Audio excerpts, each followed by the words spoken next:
Coach, I keep thinking about that. You guys getting up to 1-1 there right before halftime, and then the way that goal goes in. Just how much do you think that moment there changed the game, and what other moments do you think kind of in that second half led to the result being the way it was? Yeah, first I think we started okay, started fairly well, big chance with Calvin, and then the game was a bit open, moments for us, moments for them, where they had chances as well, they did well, but yeah, I thought we were in the game, we were competing, we were in the game, come back 1-1, and then of course it hurts. I mean, you score minute, 42, 43, and then you concede 45 or whatever. That's obviously a big disappointment for everyone. But I still believe that you're in the game after that. And I think it's up to us then in these moments to react, to stay calm, not to lose our heads, not to chase blind, and to keep believing that we can come back like we already did and showed.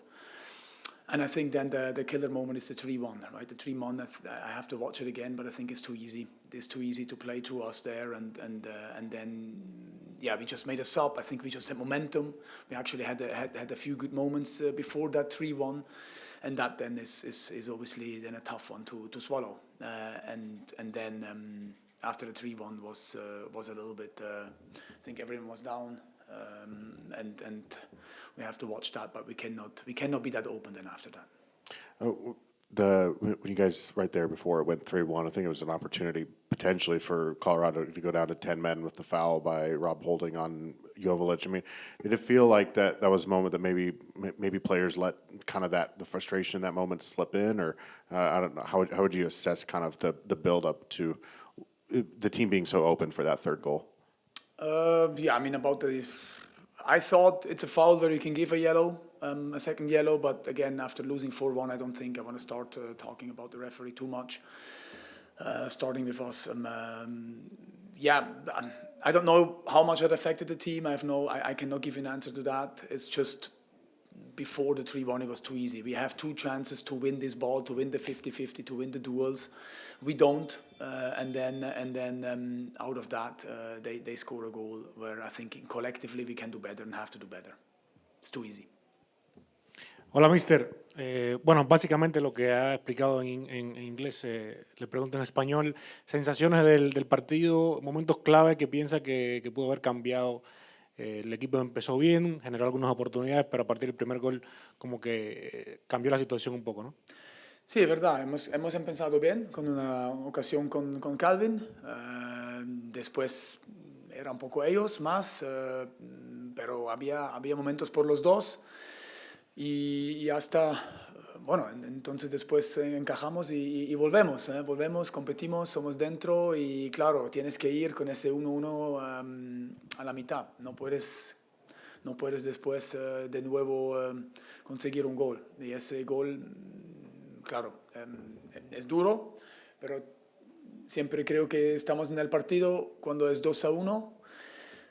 Y pienso que antes del 3-1 teníamos algunos momentos, teníamos un poco de momentum, queríamos cambiar un poco más ofensivo y después el 3-1 era demasiado fácil por ellos de cómo lo hacen.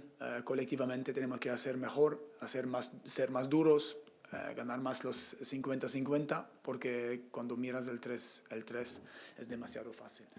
Y después, claro, después el 3-1 era difícil, pienso que somos demasiado abiertos y eso no puede ser. Coach, I'm just wondering, how do you feel about I'd say chemistry, but more like spatial awareness with all the changes going on with the players, because so much of the game is relationship, knowing where the other person's going to be. Do you feel that's coming along well with all the changes?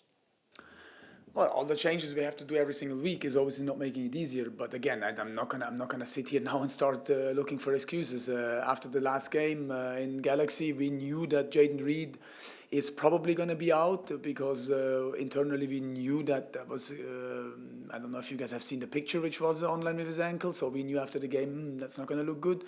So immediately, obviously, then I need to think as a coach, okay, what solutions? If we don't have a player to play in this position, Zoe is not ready. So we try to find solutions and not problems. Of course, it doesn't make it easy if you have then to, we can never play with the same team.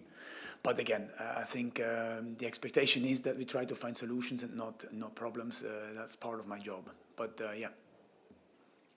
What about their transition and counter-attack game that kind of threw off y'all's defense tonight? Yeah, but I have to see certain moments. I think certain moments like as well. The first goal is not counter-attacking. Is we are there. You have to win a duel. You have to be harder. You have to follow your man. That has nothing to do with counter-attacking. And then, when counter-attacking becomes dangerous, is quite often either you don't win a duel or you're not well organized in rest defense. So I have to see these moments. And the rest defense, especially at the end, was obviously not good anymore. That's why all these distances. But that's something we for sure have to get better. We cannot concede 4 goals and think that we're going to go anywhere. But we will work on that. This one hurts, like I told the team inside. This one hurts, but all we can do is recover and then keep going and keep believing that we have shown we can compete much better than what we did tonight. At least after the third one. And obviously a lot of fouls in the game. Not to harp on what those calls were, but just the physical nature of the match. Do you think that affected the players at all? No, it shouldn't, because that's something which is not the first time they have to be used to, and that's what we also want to do. We want to also try to play physical, especially against a team like them who try to play out. You got to be in the duels, and for moments we have been, but for moments we have not been. No, I don't think that should affect you much. The only thing which affects is if you lose your emotions, if you have to stay in the game. But I don't think that was the problem of tonight. And Coach, it seemed like they kind of played through your press a little bit at times. You all seem committed to playing that way. What do you do to sort of fix those holes tonight? Yeah, we knew what they want to do. We tried to prepare. Now I have to watch again and see what can we have done better in certain moments. There were moments where we win the ball and also create something. Even when you press and try to press, there is always moments where the team plays through. That doesn't mean that you have to then concede a goal. But yes, they did this fairly well, consistently, and I think our press consistently has not been the way we wanted, probably. But again, we were in there, we competed, we were 1-1 back, we conceded that second goal, we're still in the game, and then the third one really hurt. And then you referenced the second goal. John seemed pretty adamant that he had been shoved. Have you had a chance to look at it yet or talk to him about it at all? No, I have not. I have not had time to look at it. I will also watch everything, but again, I'm not. This is not. We're not having a culture where we win because of one guy or lose because of one player. Not at all. We win together. We lose together. We stick together. We keep going. Today, I think overall, was not good enough. Coach, unfortunately, Meyer went down tonight, but you do have some guys coming back that were on the bench tonight. So you got the international break. What is going to be your major focus coming in the next week, 2 weeks? Yeah, I have to see. I hope that with Wyatt this is not something bad. I haven't seen him or talked to him. I have to see what it is. I hope that this would be, I think, the 4th injury in 5 games, if I'm not mistaken, where we would need to change. I hope that is not something bad for him. And then the focus is obviously now to recover, then to have a good training week. Then again, we give them a few days off over the weekend, which is normal in the national team break. And then we start preparing Salt Lake. Hopefully by then, Zoba Song, Justin Reynolds, Ian James, and Diego are further in their physical development, so that they can be either available to start in Salt Lake or play more than just 15 minutes. Mister, ¿cómo evalúa la transición defensa-ataque del equipo? Porque en algunos momentos el equipo recupera el balón en la mitad de la cancha, pero como que no se juegan atrás en vez de ir hacia adelante. ¿Piensa que falta un poco de agresividad a la hora de recuperar el balón y salir rápido al contraataque? ¿O es algo que usted le dice, controlen el balón, tengan más calma? ¿Cómo evalúa eso, no? No, yo pienso que cada situación es individual, es diferente. Cuando miras los partidos que hemos jugado, hemos marcado goles de transición.